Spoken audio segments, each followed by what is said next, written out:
Hello and welcome to this session on online parent-teacher conferences and how to make them awesome. My name is Jacqui Van de Velde and as you probably guessed from my accent, I'm Australian and actually in my office here in Sydney. So isn't technology wonderful? Thank you to the organisers for making this conference happen.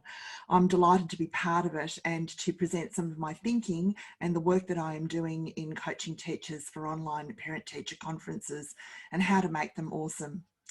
I've been a teacher. I've worked in education, wellbeing, mental health and community engagement for the best part of 30 years in both a professional and volunteer capacity. I've worked obviously across Australia, but also in other areas as well, New Zealand, the EU, Singapore and North America. I'm really passionate about parent and family engagement, looking at those positive growth outcomes in education, and really keen to continue my work, particularly around professional learning networks for educators in the main. But I've also got an interest in veteran health and advocacy, which is a little bit different from the education space. So, wow, hasn't 2020 been interesting, and life has really taken a pretty wild turn. And if you're feeling that this image particularly describes what's happened and the fallout that's still to come, well, you're really not alone. The COVID shake-up, as I'm calling it, has touched every aspect of our lives, and we are at the same time grieving for aspects of our life that we've lost and also scrambling to take advantage of the opportunities in the new way of doing things. And over the last year, we've really discovered a lot about ourselves. We've probably fine-tuned what's essential and what we really value. While we may not have found all of the answers yet, but we're certainly finding new ways of working and interacting. And we will continue to do so. You know, there'll be a lot of adjusting, pivoting, flopping and bouncing as we find ourselves in whatever the normal is for that particular day. So let's turn their attention then to what's been happening in education, and particularly this is a build-up, I think, to some of the background in my thinking.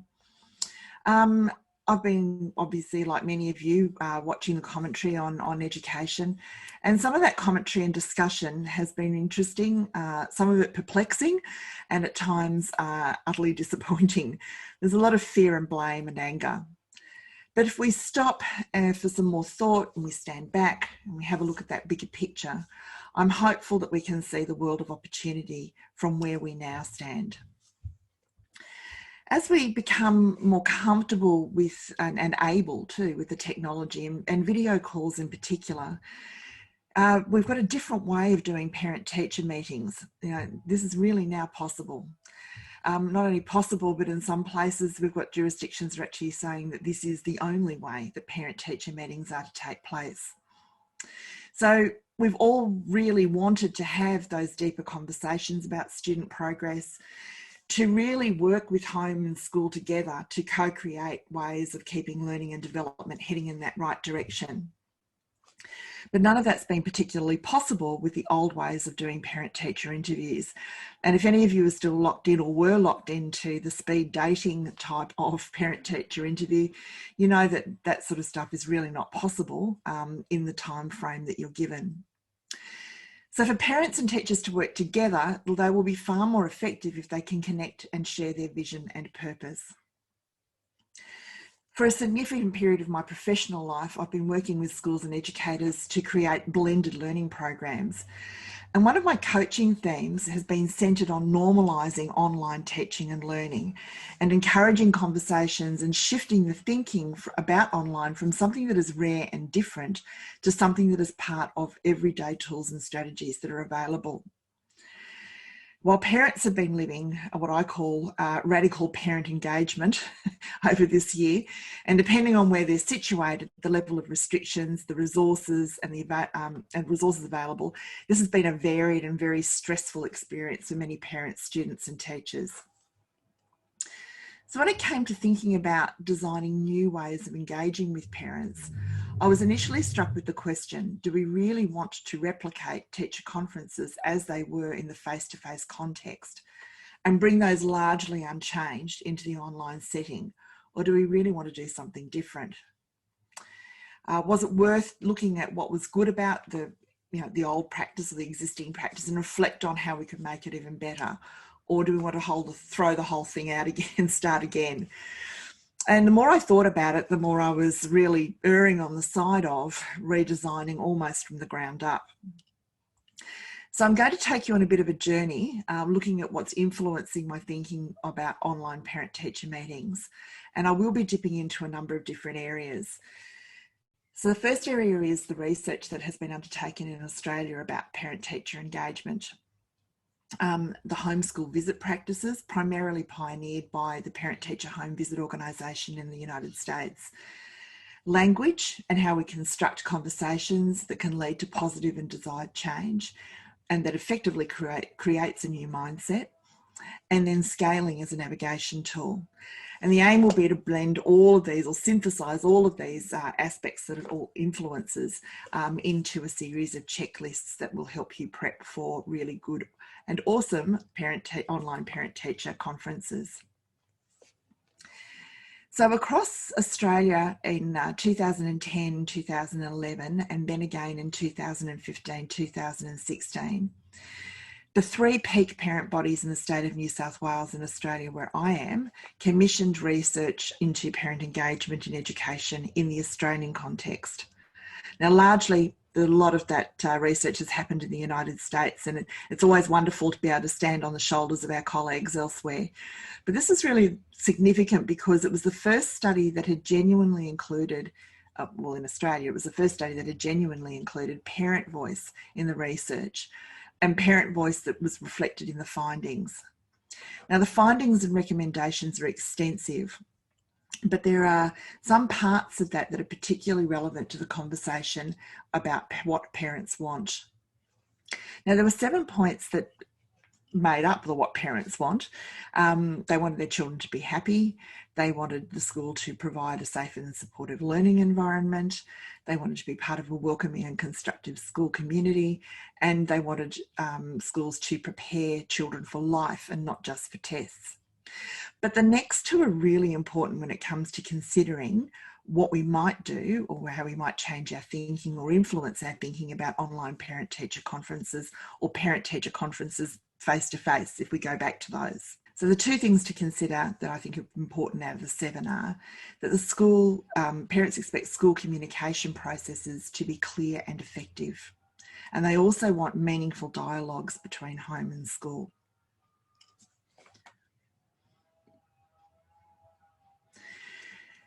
So another thing to think about when it comes to the relationship between school and parents, and particularly the teachers and the parents, is to think about how, as educators, we view parent engagement. Now, I use the image of an iceberg, okay? As educators, we see what's above the waterline, but we don't often see what's going on below the waterline, okay? What's going on at home. And engagement is not that obvious, and it's going to be different for every child and every family. So herein lies the challenge. Parent engagement with children's learning begins long before the commencement of schooling. And as the first educators of their children, parents offer valuable insights into children's learning, conduct, and relationships at school. So they really are a valuable resource for our professional educators who want to understand their students, how and why they learn in the ways that they do. Now, parent engagement is different for every family and may include some direct involvement in the school. You see them around in school activities. They're always the parents that are there, regularly there and helping out. Or you might see them supporting children's learning and attitudes about school in the home. Not all parents engage with school in similar ways, and there's much to be gained when we, as educators, recognise and encourage and value parental input, and when teachers foster positive relationships with parents, the parents of their students. So keeping that in mind, okay, because we've got a real opportunity here to rethink what it is that we're doing. Other interesting findings from the research that was undertaken was that parents were really keen to voice that they were not the enemy, right? And I think sometimes we do see a lot of us and them being set up in between parents and teachers.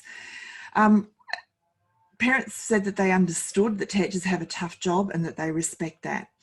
And haven't we seen a lot of that coming out over this period, you know, that actually being voiced very explicitly by parents to teachers, understanding how challenging things are, particularly if parents are facilitating the learning at home.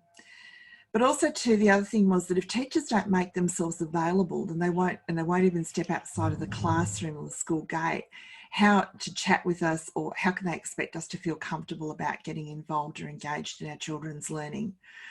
So there was a want or a need there. The parents were recognising that they wanted to have or needed to have a really good relationship with the school and with their children's teachers. But actually making that happen was really challenging if the hand of friendship or the hand of partnership was not actually being extended. And parents were adamant, saying, you know, we know more about our children than anybody else does. And if we can help, they would love to, if somebody would listen to them. And this little part at the end actually breaks my heart a little bit, but it gives me a lot of encouragement. We only get one chance to raise our children. If we get it wrong or we fail them in their education, our family lives with that forever. So parents really do have a huge vested interest in the education of their children.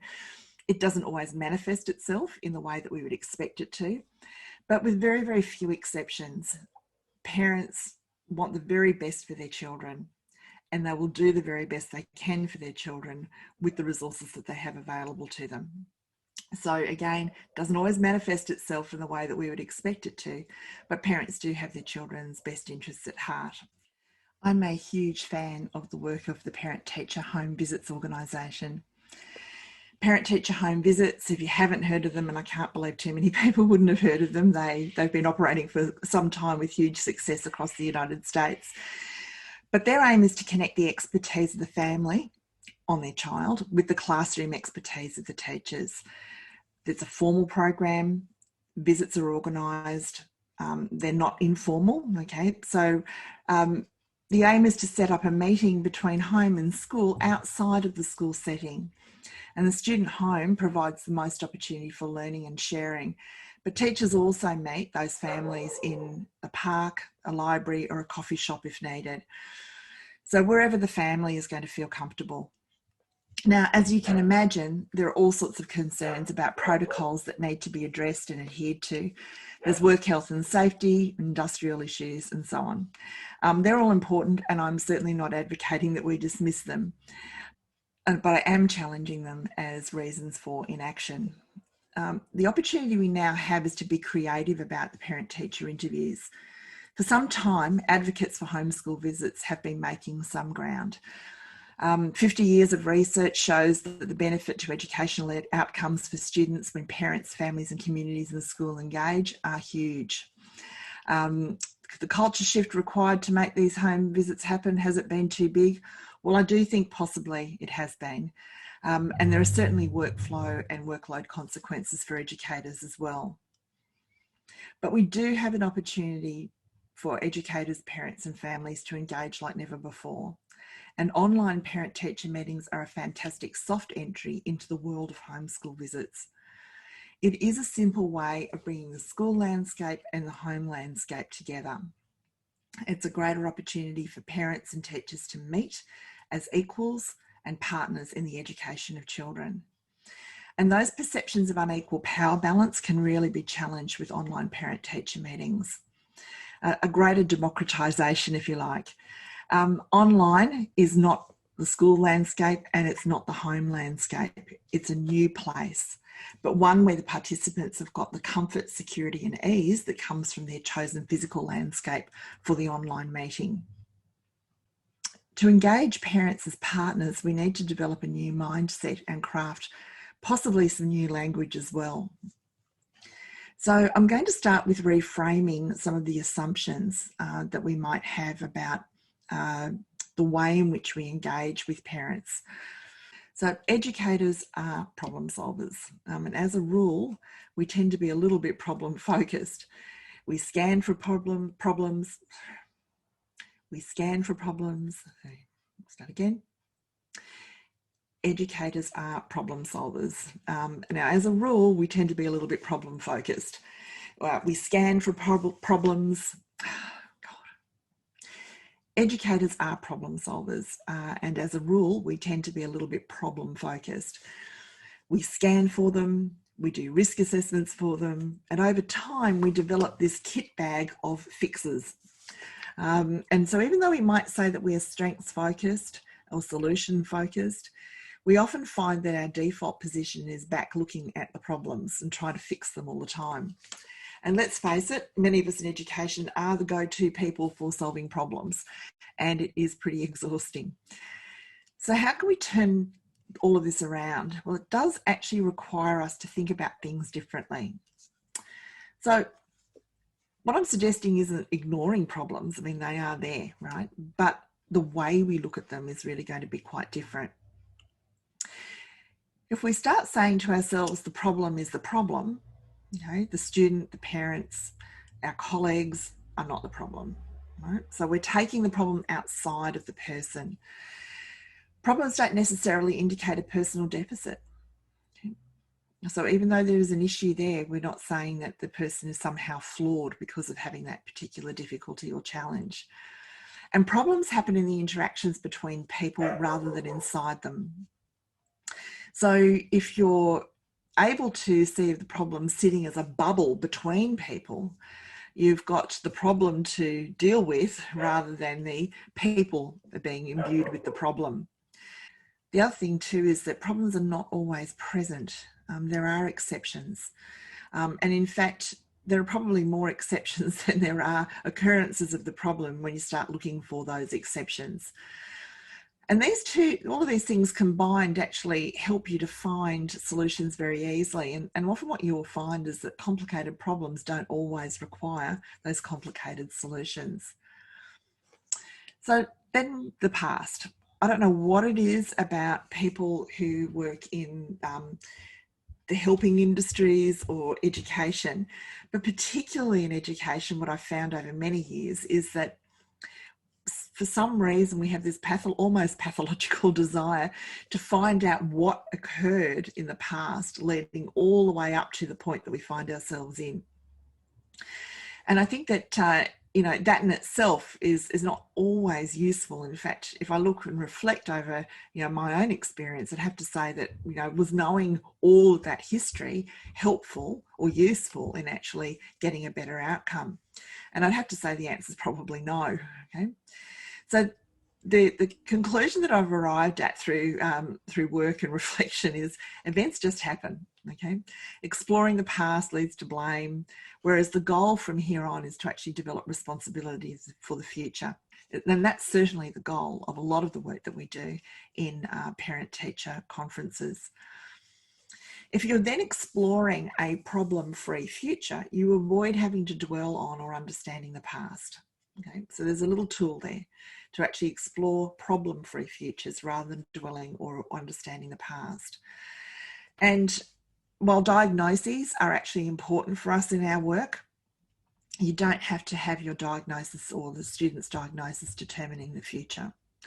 So yes, important to know, possibly for funding, possibly for resources. However, it doesn't determine the future of the child. So let's have some new thoughts about change. Well, we know change always happens. Nothing stays the same. I think that, as teachers, we're hugely impacted by change. We're in a very change-weary industry in a lot of ways. So let's make some new assumptions about change. Change is always with us and nothing stays the same. And in a lot of ways, teaching and the education industry in itself is something that is very much subject to huge change all the time, and we are a little bit change weary. So how do we harness the change and amplify what's good? Well, what might appear to be small changes can be hugely significant. So a little bit of a shift in performance, a change in behaviour, that first or the next best step towards a goal or an outcome, recognising when those happen and training your students to do the same, and actually then bringing that out in parent-teacher conferences so that parents are aware of what's happening. and using that change and recognising that change to construct more change through the discussion that you have with parents. Now, talking is what we do. I feel like I've been talking a lot through this presentation. It's a little bit tricky with not seeing people in front of me. But there are some assumptions about talking and talking with people that we need to always bear in mind. So much of the communication that we do is talking at people. We're the ones with the solutions, we're the ones with the know-how, the expertise, and we do a lot of talking. But hearing what the other person, the parent or the student in this case, has to say is also incredibly important. Sitting back, keeping it zipped, letting people actually express what they are feeling, thinking, and what they know is going to be incredibly useful for us. Taking a not knowing stance that reduces our premature and imposed judgment is actually a very, very difficult thing to do, but it's incredibly beneficial when you're actually fostering partnership with parents. Stay on the surface of conversations rather than looking beneath and searching for any meaning that's likely to be my interpretation rather than what the parents are actually trying to communicate. And one thing that piece of advice that's always helped me in these situations has been that, you know, other people's experience and the way they make sense of the world is different. It's their reality, it's not mine. And so we need to respect that. It's not wrong, it's just different. So now turning to some thinking about solutions. I am moving more and more to processes that identify what is going right rather than what is going wrong, and spending my energy looking for, measuring, quantifying, describing what is going right rather than what is going wrong. And one thing that's becoming really clear is that students and parents and my colleagues have solutions to problems. What my job is to do in interviews and conferences is to assist them in finding these. And what we do know, and you probably say this to yourself regularly, is that, you know, any solution or a program or a process that is generated by a person is more likely to be meaningful and achievable and successful rather than something that's actually imposed on them. And that way too, you're increasing a lot more the choices that are available, and the more choices that are available to help people move along a path, or help a student move along a path, you're going to be enabling, we've got a better chance of actually enabling that change to happen. And don't forget that, you know, sometimes people do come up with goals and outcomes that are not necessarily good for them. So we need to temper, you know, allowing people to determine their own solutions with a little bit of assistance sometimes, and obviously those goals need to be legal and moral. We might need to jump in sometimes and help people see that. So how do we know that we're tracking in the right direction? Well, this is where scaling can be a really positive and useful navigation technique. If we use grades only to report on how students are progressing, that's useful, but it's only part of the picture. You know, for a more rounded picture of what's working well and how it could be even better, we need different pieces of data. So asking a student how they think they are progressing on the scale of 0 to 10 gets them to start thinking about different things apart from grades. So their response to that particular question might be, well, I think I'm about a 4 out of 10. Now, for us who are driven by getting better grades and better results, you know, you might look at that 4 out of 10 and say, gee, that doesn't sound too good. But if my response as a teacher to that 4 out of 10 is, well, what is happening that makes progress better than a 0? Then you're opening up to an entirely different energy and conversation about learning and how it's happening. So immediately then your student will start going into charting where they have been, how they got to the 4, what's keeping them at a 4. And it sets up for the next question, if you're using the scaling technique, that if you were to move one step further along to say a 5, what will be different? What will you be doing differently? How will you notice it's different? Who else will notice that it's different? So using scaling then sets up for the very next question, which is, if you were to move one step further along the scale to a 5, what will be different? What will you be doing differently? Who will notice? Will I notice as your teacher? What will your parents notice? What will your colleagues, your student colleagues notice?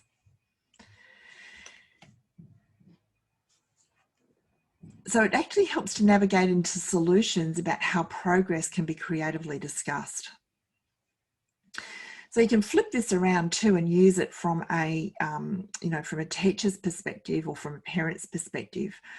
In this next section, I'm going to go through synthesizing all of the discussion that we've had so far, the research, the parent homeschool visits, the language construction and the scaling, and bring them into a series of checklists that you can give to your parents, to your students, and work through yourselves in preparing for online parent-teacher meetings or conferences. So let's have a look at what we would be asking parents to prepare and give these to them as a series of questions for them to actually prep before they meet with you.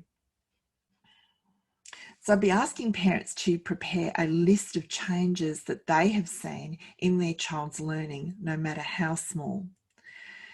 Now, if parents have been supervising or facilitating learning from home, they've been in a really unique position to actually see, almost blow by blow, what's been happening in the classroom and happening for their children's learning. So they're going to be giving insights here that as teachers, we really have not been privy to, okay, across this year. So what a fabulous opportunity to get parents to actually engage and talk about how they have watched their children's learning or what they have seen, what they have observed, the sorts of discussions that they have seen, the evidence that they have that these small changes have been happening. So encourage them with questions like, what have you noticed? What have you seen that's different? What have you appreciated about your children's learning? Those sorts of questions actually start to elicit even the smallest change or the smallest shift. And this is where we want parents to actually focus their attention. The next question is, I love this one. What has made you proud and excited about your child's development and learning? This is a sort of really touching the heart of parents. You know, parents are experts in their own children. They have unique parent knowledge. It's a bond there that, you know, we as teachers don't have with our students. So we're going to get some lovely insights then into that parent and child relationship. That's going to be really helpful for us to know and understand. So what has made you proud? What has made you excited about your child's development and learning? Again, it doesn't need to be huge. We're only looking for those little things, those little moments that a parent has noticed about their child's learning. The next thing is then to ask parents how they are supporting learning at home. And this is just a list, okay? A list of what they're doing. It might be as simple as we have a routine at home. We make a space available for them, a quiet space for them to work. They might work at the kitchen counter while parents are also doing their work if they're working from home. And just really encourage them to say, look, it's all of those little bits that you're doing that are actually helping support the learning. It might be making sure that there's a timetable for the day if we're still, you know, going to school or having school during lockdowns.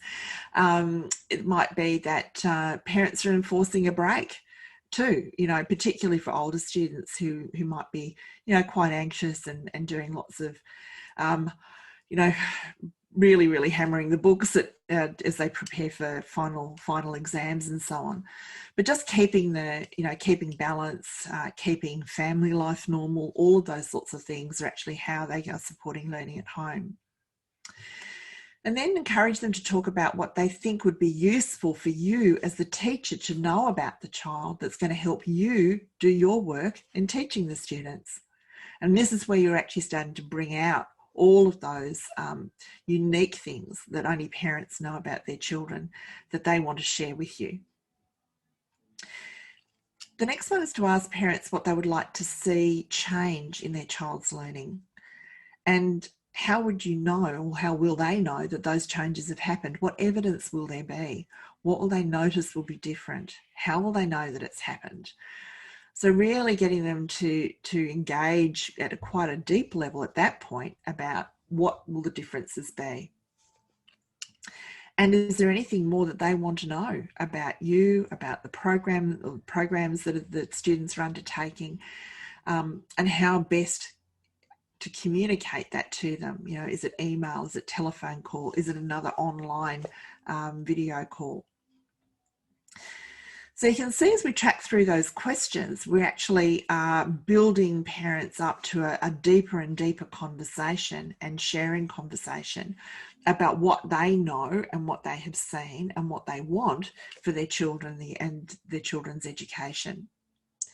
And it's a very respectful process, because we are honouring through those questions parents as experts in their children.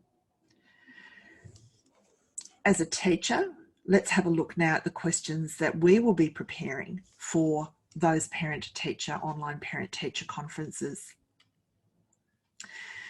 So similarly, the questions are going to mirror each other.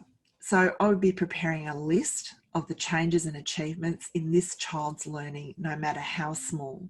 So what have I noticed as a teacher? What have I observed? What evidence do I have that shows that there has been a change or a shift in the child's achievement?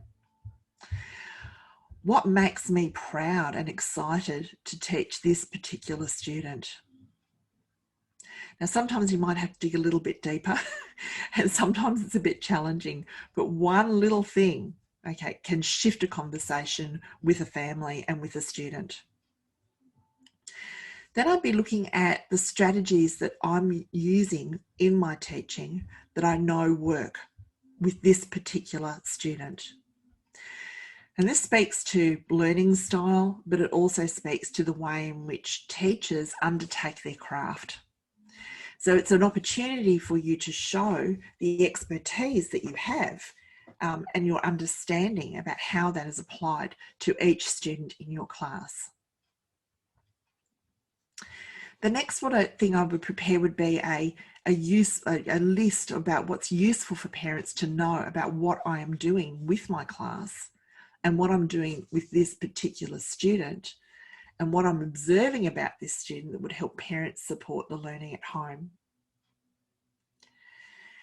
And then finally, start to look at what changes would I like to see in this particular student's learning, and how will I know that those changes have happened, and what evidence will there be that the changes have actually happened. And also, I would actually say, well, what do I want to know more about, and how is that best communicated to me? So, moving on to students. Now, not every school has students as part of their parent-teacher conferences, but I am seeing a trend and it's happening more and more. And it's actually probably a good thing to actually bring students into maybe not all of the parent-teacher conference, but certainly for some of it.